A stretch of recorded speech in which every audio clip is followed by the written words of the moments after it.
दोस्तों, आज मैं आपको अकबर बीरबल की एक कहानी सुनाने जा रही हूँ। दोस्तों, वैसे तो अकबर बीरबल की कई कहानियां हमने सुनी हैं, लेकिन ये कहानी थोड़ी अलग है, क्योंकि इस हास्यप्रद कहानी से हमें ये सीख मिलती है कि हमें अकारण आलस्य नहीं करना चाहिए।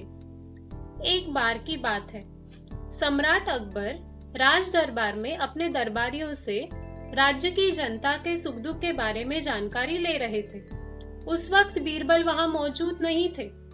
उनके एक दरबारी ने चुटकी लेते हुए कहा, महाराज, वैसे तो हमारे राज्य में हर तबके के लोग बेहद खुश हैं, फिर चाहे वो अमीर हो या गरीब, युवा हो या बुजुर्ग। लेकिन महाराज, हमारे राज्य में लोगों का एक ऐसा वर्ग भी है जो बेहद दुखी है। सम्राट अकबर को आश्चर्य हुआ। उन्होंने पूछा, हमारे राज्य में कौन दुखी है? दरबारी ने उत्तर दिया, महाराज, हमारे राज्य में आलसी लोग बेहद दुखी है, क्योंकि उन्हें काम करने का बोझ उठाना पड़ता है। महाराज ने कहा कि इसमें गलत क्या है? काम करना तो हर व्यक्ति का कर्तव्य है। लेकिन दरबारी ने उन्हें समझाते हुए कहा कि महाराज, हमें ऐसे लोगों पर दया करनी चाहिए और उनके लिए हमें कुछ न कुछ बंदोबस्त जरूर करना चाहिए। सम्राट अकबर ने भी सोचा कि प्रजा में किसी तबके को कोई दुख नहीं होना चाहिए, इसलिए उन्होंने अपने दरबारियों से सलाह लेने के बाद आलसी लोगों के लिए विशेष महल में रहने और खाने पीने के बंदोबस्त की घोषणा की। सम्राट अकबर की घोषणा के बाद राज्य में ढिंडोरा पिटवा दिया गया कि आज से आलसी लोगों को काम करने की जरूरत नहीं है, क्योंकि महाराज की ओर से उनके लिए मुफ्त में रहने और खाने पीने का इंतजाम किया गया है। दूसरे ही दिन पूरे राज्य से बड़ी संख्या में आलसी लोग विशेष महल में रहने के लिए पहुंच गए। धीरे धीरे ये बात फैल गई और दूर दराज के इलाकों से भी लोग यहाँ आने लगे। राजकोष का बहुत सारा धन इन लोगों पर खर्च होने लगा। जब खर्च का बोझ काफी बढ़ गया, तब सम्राट अकबर को थोड़ी चिंता हुई।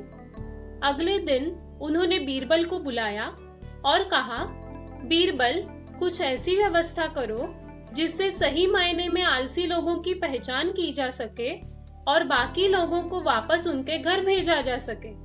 बीरबल ने कहा, क्षमा करें महाराज, लेकिन आपको ऐसी व्यवस्था ही नहीं करनी चाहिए थी। सम्राट अकबर ने कहा, जो हुआ उसे भूलकर इस समस्या के समाधान पर विचार करो।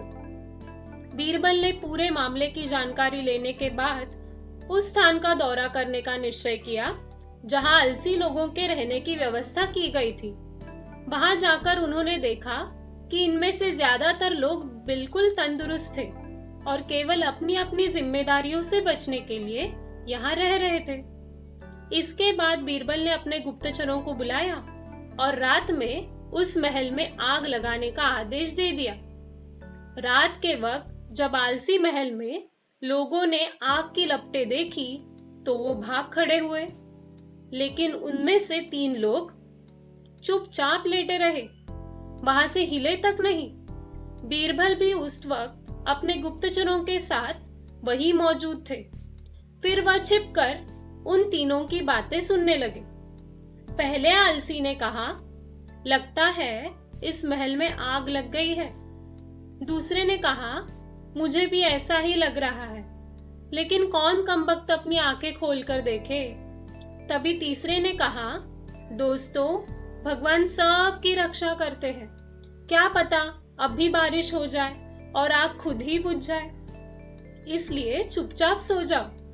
बीरबल को समझ आ गया कि ये तीनों सही मायने में आलसी हैं। उन्होंने फौरन महल में लगी आग को बुझाने का आदेश दिया।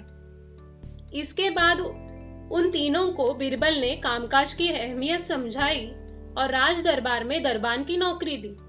इस तरह बीरबल ने राजकोष के धन को बर्बाद होने से बचा लिया और आलसी लोगों को भी सही रास्ते पर ले आए। तो दोस्तों, उम्मीद है कि ये कहानी आपको पसंद आई होगी। धन्यवाद। कथा संकलक रजनी रंजन झा।